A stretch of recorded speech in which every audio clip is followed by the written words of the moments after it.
Hello students, आज हम 9th में फिजिक्स का मोशन चैप्टर से लेक्चर 4 देखेंगे। इस लेक्चर के अंतर्गत हम अध्ययन करेंगे दूरी समय ग्राफ का और वेग समय ग्राफ। आप पहले देखें कि दूरी समय ग्राफ होता क्या है। ग्राफ के विषय में आपको बताया गया था कि ग्राफ एक ऐसा टेक्नोलॉजी है जिसके सहायता से हम बहुत बड़े से बड़े कैलकुलेशन को एक छोटे से पेपर पर या पेपर हम उसको देख सकते हैं। तो दूरी समय ग्राफ कहते किसे हैं, इसे समझें। यहाँ देखिए विस्थापन और समय में खींचा गया ग्राफ है। तो दूरी समय ग्राफ जो होता है, अगर हम किसी पिंड का भिन्न भिन्न समयों में चली गई दूरी और समय के बीच ग्राफ खींचें तो उसे हम दूरी समय ग्राफ कहेंगे।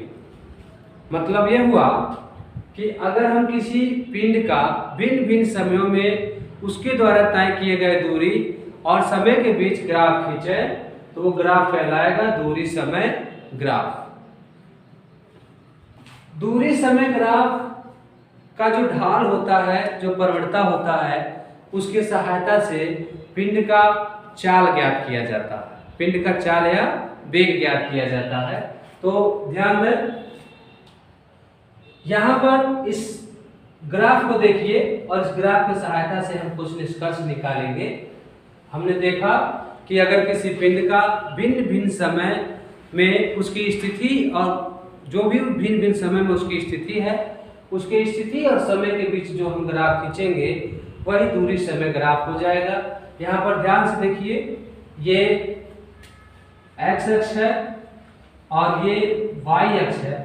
एक्स और वाई अक्ष आपको बताया गया था कि जो समय होता है उसे हम हमेशा एक्स अक्ष पर प्रदर्शित करते हैं, और मान लो अगर हम दूरी या विस्थापन ले रहे हैं तो विस्थापन को वाई अक्ष पर, वेग ले रहे हैं तो वेग को भी वाई अक्ष पर प्रदर्शित करेंगे।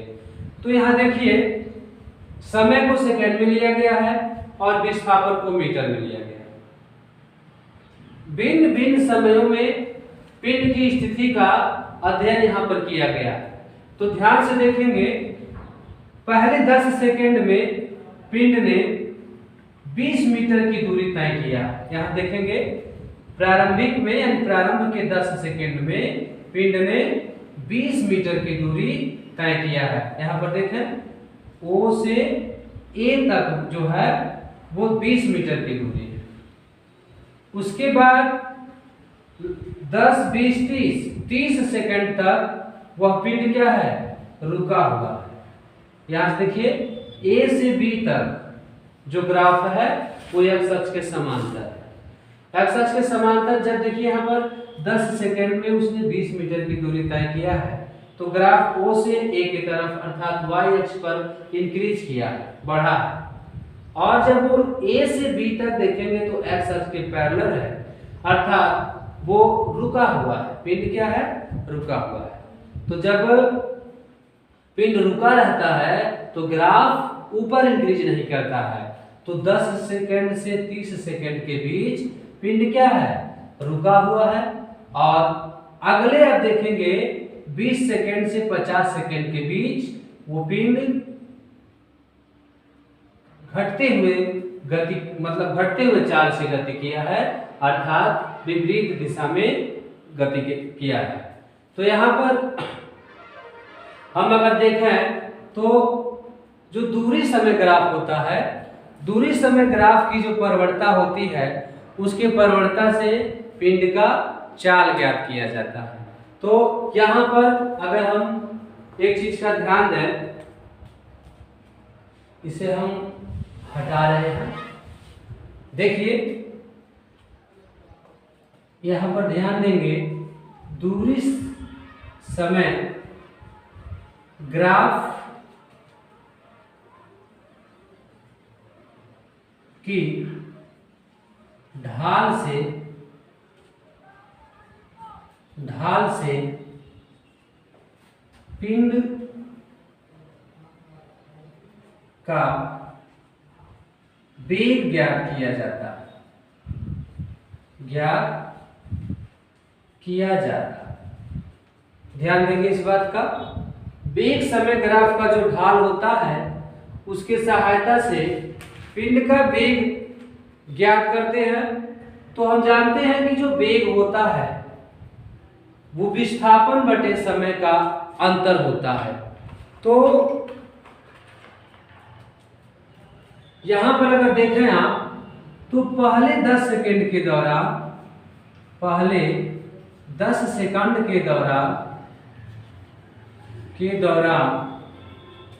पिंड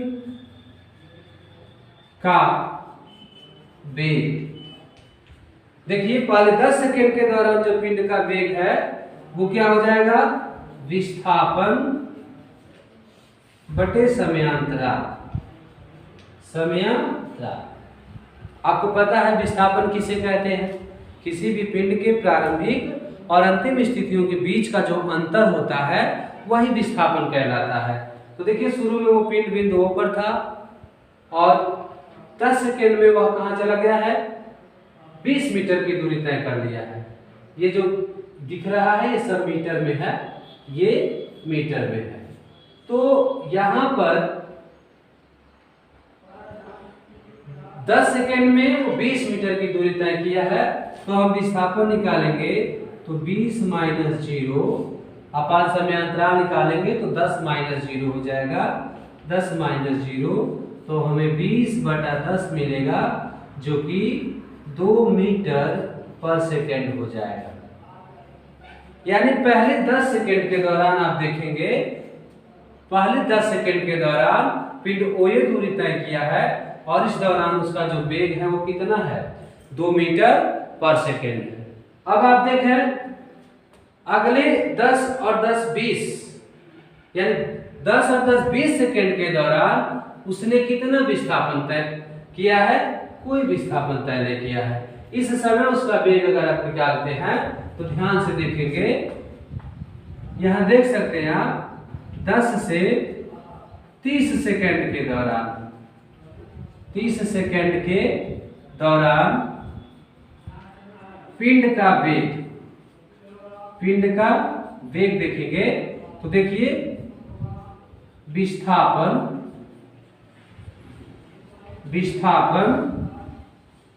बटे समयांतराल। तो देखिए O से A तक पहुंचा है और यहाँ A से B तक पहुंचा है।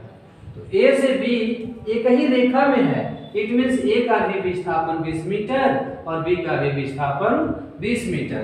तो इस तरह से अगर हम देखें तो 20 माइनस 20 और बटे में होगा 30 माइनस 10। तो ध्यान से देखिए यहाँ 10 से 30 सेकंड के दौरान अर्थात अगले 20 सेकंड में उसने कितना विस्थापन किया, 0 बटा 20 बराबर 0। वेग कितना आ गया, 0 आ गया। इसका यह अर्थ है कि अगले 20 सेकंड के दौरान जो पिंड है वो क्या है, रुका हुआ है, उसने कोई विस्थापन तय नहीं किया। विस्थापन 0 होने का अर्थ यही होता है कि वो क्या है, रुका हुआ है। अब हम यहां पर देखेंगे कि B से C, ये पॉइंट C है, तो B से C के दौरान वो पिंड किस तरह का गति किया है। तो देखिए यहां पर ध्यान से देखेंगे 30 से 50 सेकंड के दौरान, 50 सेकंड के दौरान पिंड का वेग देखिए यहां पर फिर से हम लिखेंगे विस्थापन बटा समयांतराल या समय। तो देखिए विस्थापन हमको पता है, क्या करेंगे हम, देखिए इस जगह वो 20 है और यहां पर क्या है, 0 है। तो 0 माइनस 20 और 50 माइनस 30। अब हमें पता है अंतिम से प्रारंभिक को घटाया जाता है। तो पहले B पर था और फिर C पर पहुंच गया, तो C का पोजीशन जो है वो 0 है और B का पोजीशन 20 है। तो 0 में से 20 को घटा लेंगे तो हमें मिलेगा माइनस का 20/20 दिस इक्वल टू -1 मीटर पर सेकंड। -1 मीटर पर सेकंड, इसका क्या अर्थ? 3 चीजें हमारे सामने है। पहले 10 सेकंड के दौरान पिंड का वेग हमको मिला 2 मीटर पर सेकंड। अगले 20 सेकंड, 10 से 30 मतलब अगले 20 सेकंड के दौरान जो पिंड का वेग है वो 0 है। इट मींस की देखिए पहले 10 सेकंड के दौरान वो बढ़ते हुए चाल से गति किया है। अगले 20 सेकंड में वो रुका हुआ था और फिर अगले 20 सेकंड यानी 30 से 50 सेकंड के दौरान अगले 20 सेकंड में वो पिंड -1 किलोमीटर पर सेकंड की रफ्तार का अर्थ हुआ कि घटते हुए वेग से यानी मंदन के दौरान नेगेटिव वेलोसिटी कह सकते हैं। यहाँ पर नेगेटिव वेलोसिटी का मतलब घटते हुए वेग से वो गति किया। ठीक है, तो इस बात का ध्यान देंगे कि ये जो है दूरी समय ग्राफ है, इसमें पिंड असमान गति किया है। पहले कुछ समय में वो बढ़ते हुए गति से स्पीड से गति किया है, फिर कुछ समय तक वो रुका हुआ है और उसके बाद से उसकी स्पीड क्या हुई है, कम होती गई है। तो आप समझ सकते हैं कि कितने आसान तरीके से हम किसी पिंड के विषय में, किसी पिंड के गति के विषय में ये बता सकते हैं कि वह पिंड कितने समय में गति कर रहा है, कितने समय तक रुका हुआ है और जो कितने समय तक वह बढ़ते हुए चाल से गति कर रहा है, कितने समय तक वो रुका हुआ है और कितने समय तक वो घटते हुए चाल से गति कर रहा है। तो इस ग्राफ के सहायता से आप देख सकते हैं कि कितना इजी गोइंग हम कर सकते हैं। ओ से ए के दौरान वह पिंड 2 मीटर पर सेकंड की रफ्तार से या 2 मीटर पर सेकंड के बढ़ते हुए रफ्तार से गति कर रहा था। ए से बी के दौरान वो रुका हुआ था और बी से सी के दौरान वो घटते हुए चाल से गति कर रहा था। तो आप समझ सकते हैं कि दूरी समय ग्राफ या जो ग्राफ है वो किस तरह हमारा हेल्प करता है पिंड की गति या किसी भी स्थिति को समझने के लिए। तो इसे ध्यान देंगे। हमारा दूसरा पॉइंट है वेग समय ग्राफ। देखेंगे वेग समय ग्राफ हमारा दूसरा पॉइंट है, तो इसे हम इरेज करते हैं।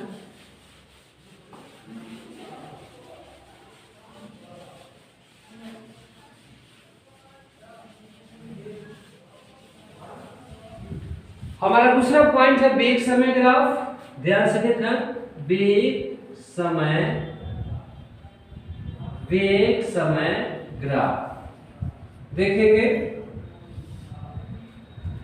दूरी समय ग्राफ में क्या था, भिन्न भिन्न समय में पिंड के भिन्न भिन्न स्थितियों को अगर हम दर्शाते हैं या भिन्न भिन्न स्थितियों और समय के बीच ग्राफ खींचते हैं तो दूरी समय ग्राफ होता है। सेम वे में हम वेग समय ग्राफ को दर्शा सकते हैं। अगर पिंड के भिन्न भिन्न समय में उसके भिन्न भिन्न वेग होते हैं तो भिन्न भिन्न वेग और उसके समय के बीच अगर हम ग्राफ खींचते हैं तो उसे क्या कहते हैं, वेग समय ग्राफ कहते हैं। पिंड के विभिन्न या भिन्न भिन्न समयों पर भिन्न भिन्न वेग होते हैं, उन वेग और उस समय के बीच जो हम ग्राफ खींचते हैं वो वेग समय ग्राफ होता है। तो वेग समय ग्राफ हम दो प्रकार का खींचेंगे। एक होगा एक समान गति के लिए, एक समान गति के लिए, एक समान गति के लिए जो वेग समय ग्राफ होगा वो उसका नेचर क्या होगा और उसके हेल्प से हम क्या कैलकुलेट कर पाएंगे, हमें ये देखना है। तो सबसे पहले हम जानें कि यूनिफॉर्म मोशन होता क्या है। आपको पहले लेक्चर में बताया गया होगा यूनिफॉर्म मोशन के विषय में, एक समान गति के विषय में। वंस अगेन एक बार आप सुन लें तो क्या है एक समान गति। हमें पता है कि अगर कोई पिंड भिन्न भिन्न समय में, जैसे सेम समय में, कहने का अर्थ यह है एक समान गति। अगर प्रत्येक घंटा वो लगातार, जैसे पहले घंटे में 10 किलोमीटर, फिर अगले घंटे में 10 किलोमीटर, फिर अगले घंटे में 10 किलोमीटर, तो पिंड की ऐसी गति क्या कहलाएगी, एक समान गति।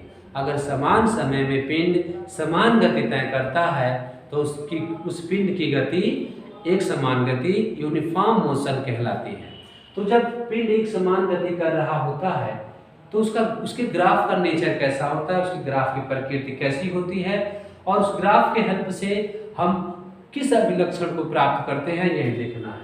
तो देखिए ध्यान से, जब भी हम ग्राफ खींचते हैं, ग्राफ बनाते हैं, तो उसके लिए एक्सिस का हेल्प लेते हैं। हमको पता है कि जो एक्स एक्सिस है उसको हम समय अक्ष भी कहते हैं, एक्स एक्सिस को समय अक्ष कहते हैं। अब वाई जो है, वाई पर हम डिनोट करेंगे वेग को। किसको डिनोट करेंगे? वेग। तो इस पर हम टाइम इंटरवल दे दें 10, 20। टाइम को हम यूज करेंगे सेकंड में, और वेग जो है हमारा वो मीटर पर सेकंड हो सकता है, मीटर पर सेकंड। ये मीटर पर सेकंड हो जाएगा। 10, 20, 30, 40, 50, आगे भी हम बढ़ा सकते हैं अपने पैमाना के अनुसार, अपने जगह के अनुसार। यहाँ पर देखिए 10, 20, हम 30 तक ले लेते हैं। एक समान गति अगर कोई पिंड करता है तो उसके जो ग्राफ का जो नेचर होता है वो समय अक्ष, जिसको हम एक्स अक्ष कहते हैं, एक्स अक्ष के समांतर एक सरल रेखा होती है। अब वो कैसे होती है आप इसको देख लें। अगर कोई पिंड 10 सेकेंड में 30 मीटर पर सेकेंड की रफ्तार से गति कर रहा है, जैसे यहाँ समय है 10 सेकेंड तक वो 30 मीटर पर सेकेंड की रफ्तार से गति कर रहा है, अगले 10 सेकेंड भी उसी 30 मीटर पर सेकेंड की रफ्तार से गति कर रहा है, फिर अगले सेकेंड भी उसी 30 मीटर से, तो जो ग्राफ का नेचर आएगा वो इस तरह का आएगा। अब ये 10 सेकेंड में 30 और मान लीजिए 40 सेकेंड में भी 30, तो ये है एक समान गति के लिए ग्राफ। आप देख सकते हैं एक समान गति के लिए ग्राफ है जो कि समय अक्ष के सापेक्ष एक सरल रेखा है। ये जो लाइन आपको दिख रही है यही ग्राफ है, यही ग्राफ है। तो देखिए 10 सेकेंड तक उसने गति किया 30 मीटर पर सेकेंड की रफ्तार से, और 40 सेकेंड में भी या 40 सेकेंड तक भी उसने गति किया है 30 मीटर पर सेकेंड की रफ्तार से। तो यहाँ पर जो ग्राफ का नेचर है वो समय अक्ष के सापेक्ष एक सरल रेखा प्राप्त होता है। अब देखिए यहाँ हम लिख सकते हैं एक समान गति के लिए ग्राफ समय अक्ष के सापेक्ष, समय अक्ष जिसको हम क्या कहते हैं, एक्स अक्ष के समांतर एक सरल रेखा प्राप्त होती है, एक सरल रेखा प्राप्त होती है। ध्यान देंगे इस बात का, एक समान गति के लिए जो ग्राफ होता है वो समय अक्ष जिसको हम एक्स अक्ष कहते हैं उसके समांतर एक सरल रेखा प्राप्त होती है। अब इसकी ये जो सरल रेखा प्राप्त होती है तो हम एक समान गति के लिए जो ग्राफ होता है उससे क्या निकालते हैं, तो यहाँ पर इस बात को ध्यान देंगे। इस ग्राफ की सहायता से, इस ग्राफ की सहायता से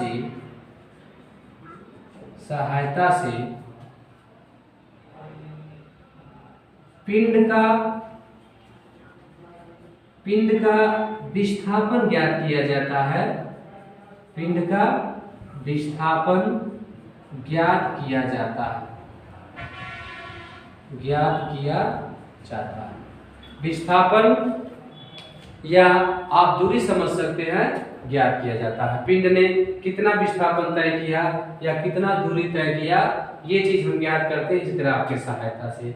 आप देख सकते हैं कि पिंड पहले बिंदु एक यहाँ पर था 10 सेकेंड वाले पॉइंट पर, यहाँ, और फिर बाद में पिंड यहाँ आ गया। तो यहाँ पर हम देखेंगे,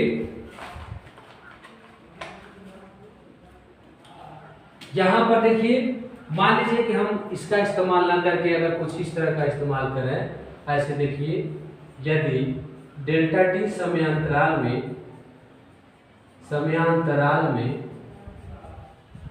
पिंड का विस्थापन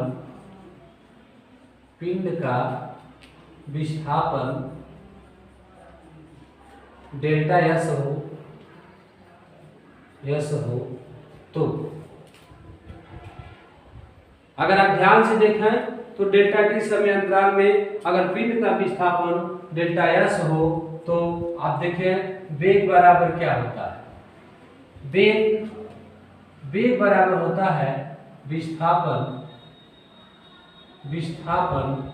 बटा समयांतराल। तो वेग को हम v से डिनोट करते हैं और विस्थापन को हम डेल्टा एस माने हैं और समयांतराल को क्या माने हैं, डेल्टा टी माने हैं। अब आप फिगर को ध्यान से देखिए, जो डेल्टा एस है वो क्या है।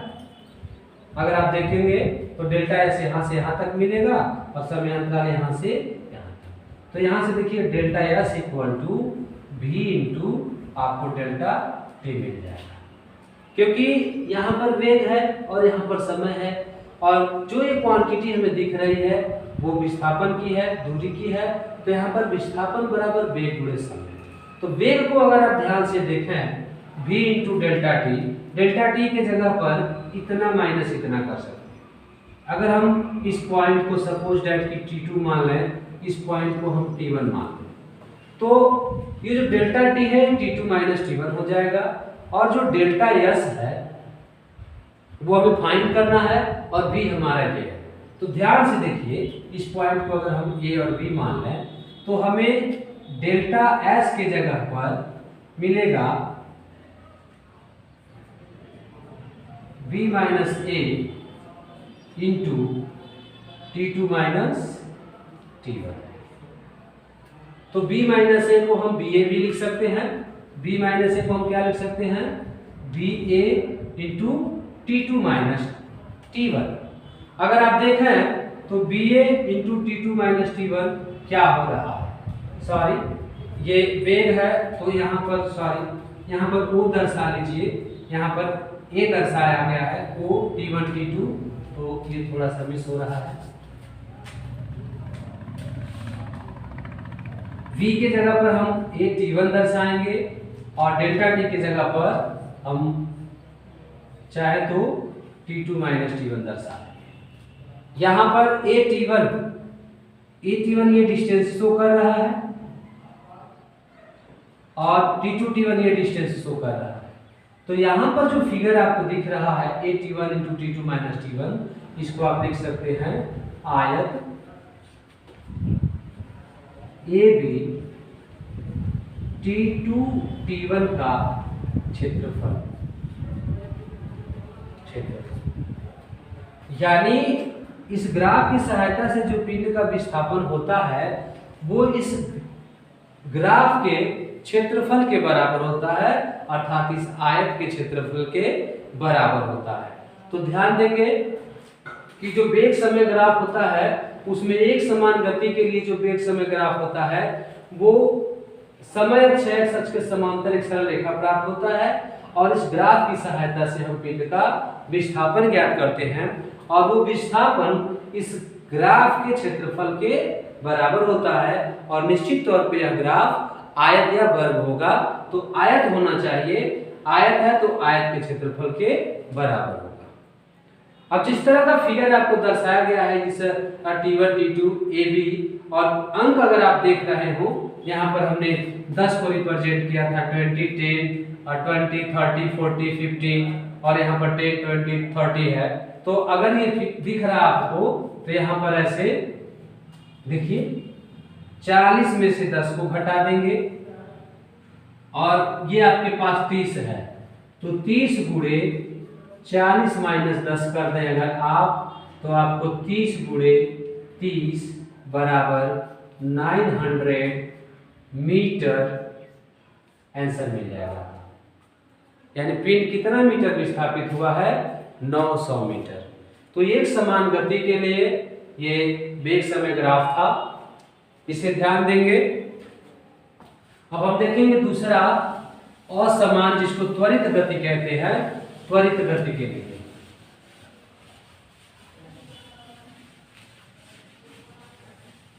तो त्वरित गति के लिए जो वेग समय ग्राफ होता है हम उसको देखेंगे। सेकंड वाला जो है हमारा सेकंड है त्वरित गति के लिए। त्वरित गति के लिए वेग समय ग्राफ हमने देखा। जो एक समान गति के लिए तो वेग समय ग्राफ था वो समय अक्ष के समांतर एक सरल रेखा था, और जो त्वरित गति होता है उसके लिए जो ग्राफ होता है वो एक्स अक्ष से किसी कोण पर झुकी हुई एक सरल रेखा होती है। त्वरित गति का मतलब निरंतर वो एक्सेलरेट कर रहा है। जैसे मान लीजिए पहले 10 सेकंड में 20 मीटर पर सेकंड की रफ्तार से, और अगले 20 सेकंड में मान लीजिए कि वो 40 या 30 मीटर पर सेकंड की रफ्तार से, अगले 30 सेकंड में हो सकता है 60 मीटर पर सेकंड की रफ्तार से। तो जो उसका स्पीड है आप देखिए निरंतर क्या हो रहा है, बढ़ रहा है। पहले 10 सेकंड तक वो 20 मीटर पर सेकंड की रफ्तार से गति किया, अगले 10 सेकंड तक 40 मीटर पर सेकंड की रफ्तार से गति किया, फिर अगले 10 सेकंड तक 60 मीटर पर सेकंड की रफ्तार से गति किया। तो इसमें क्या दिख रहा है, लगातार दिख रहा है कि पिंड बढ़ती हुई स्पीड से, बढ़ती हुई चाल से गति कर रहा है। तो इसी गति को हम क्या कहते हैं, त्वरित गति कहते हैं। तो जो त्वरित गति होता है उसके लिए जो ग्राफ होता है वो समय अक्ष से किसी कोण पर झुकी हुई एक सरल रेखा होती है, जिसको आप यहाँ पर देख सकते हैं। ये हमारा समय अक्ष है जिसको एक्स अक्ष कहते हैं, और ये हमारा वेलोसिटी अक्ष हो जाएगा जिसको वाई अक्ष कहते हैं। तो कुछ इस तरह का नेचर आता है उस ग्राफ का। ऐसे आप देख सकते हैं कुछ इस तरह का नेचर होगा। अब मान लीजिए कि यहाँ पर कोई ए पॉइंट हम ले लिए और यहाँ पर हम कोई बी पॉइंट ले लिए। तो अब हम यहाँ से इस पर और इस पर परपेंडिकुलर ड्रा करेंगे, और फिर यहाँ से भी, ये थोड़ा दूर हो रहा है, यहाँ कर लेते हैं हम। तो यहाँ से इस पर, इसको थोड़ा सा बढ़ा लेते हैं, और यहाँ से इस पर हम परपेंडिकुलर ड्रा करेंगे। तो देखिए, और ऐसे भी ड्रा कर लेंगे।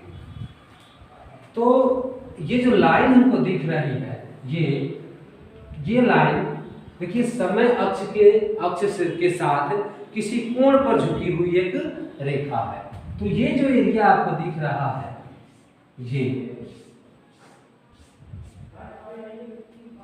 यह इस ग्राफ द्वारा घेरा गया एरिया होगा, और इसके भी सहायता से हम पिंड का विस्थापन ज्ञात करेंगे। जो त्वरित गति है उसके सहायता से भी पिंड का विस्थापन ज्ञात होता है, और इसके सहायता से पिंड का त्वरण भी ज्ञात होता है। तो दो चीजें हम त्वरित गति के लिए वेग समय ग्राफ से प्राप्त करते हैं। तो सबसे पहले है देखें त्वरित गति के लिए वेग समय ग्राफ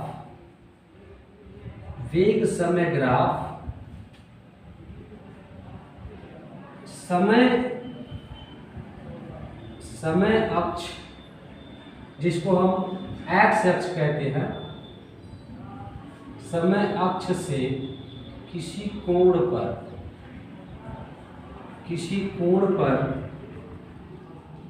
झुकी हुई एक सरल रेखा होती है,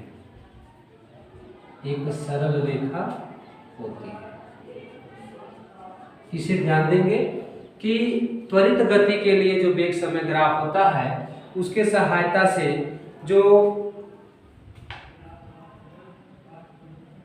वेग समय ग्राफ होता है वो समय अक्ष के सापेक्ष किसी कोण पर झुकी हुई एक सरल रेखा होती है।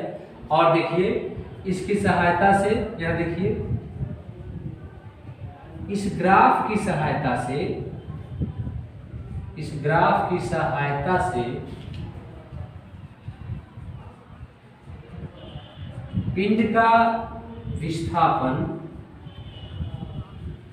एवं त्वरण एवं त्वरण ज्ञात किया जाता है,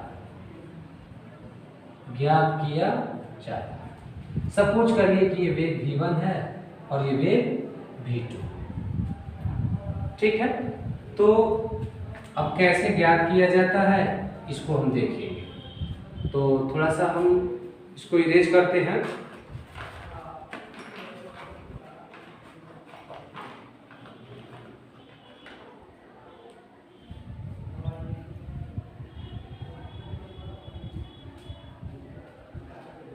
देखिए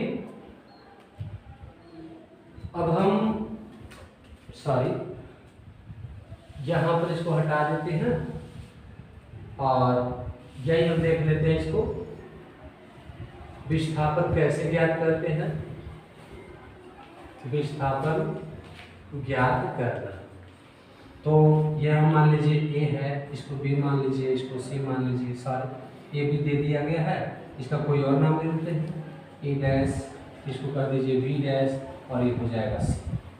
तो ए डैश, बी है, बी डैश है और सी है। तो जो पिंड का विस्थापन होता है, देखिए पिंड का विस्थापन हमने शुरू में देखा कि जो विस्थापन होता है वो इस ग्राफ के क्षेत्रफल के बराबर होता है।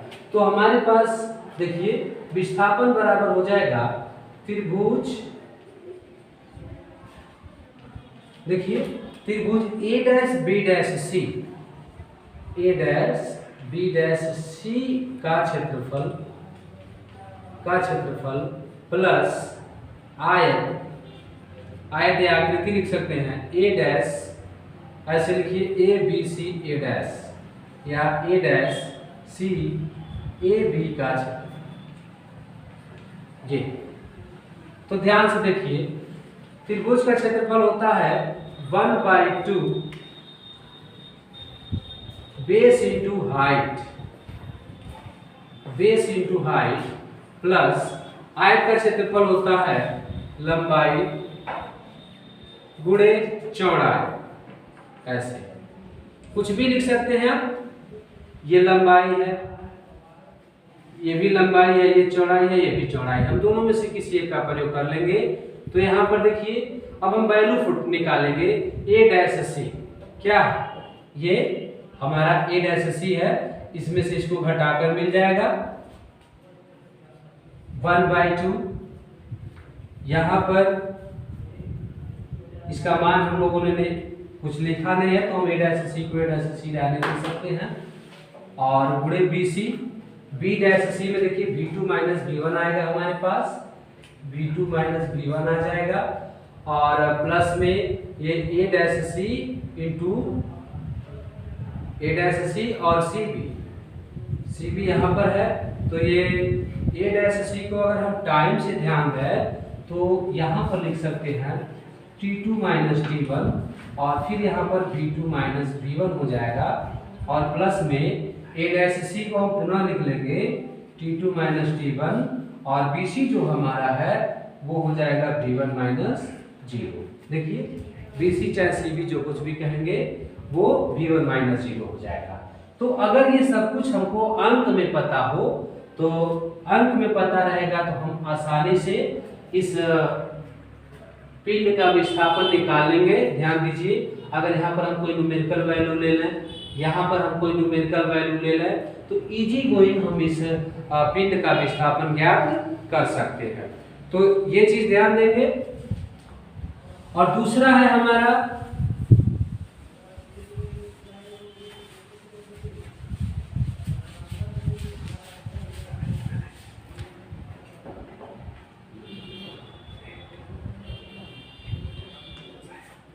हम करेंगे त्वरण ज्ञात करेंगे।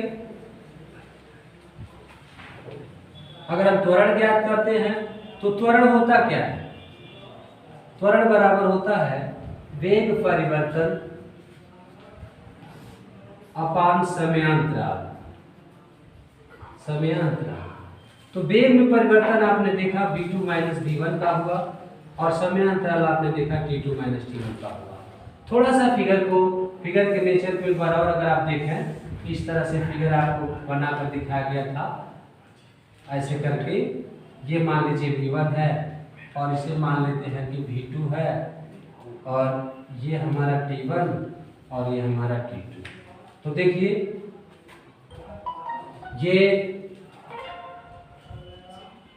V2 माइनस V1 और T2 माइनस T1, इसका नाम अगर आप ABC दोबारा से दे लें उस फिगर के अनुसार, तो V2 माइनस V1 के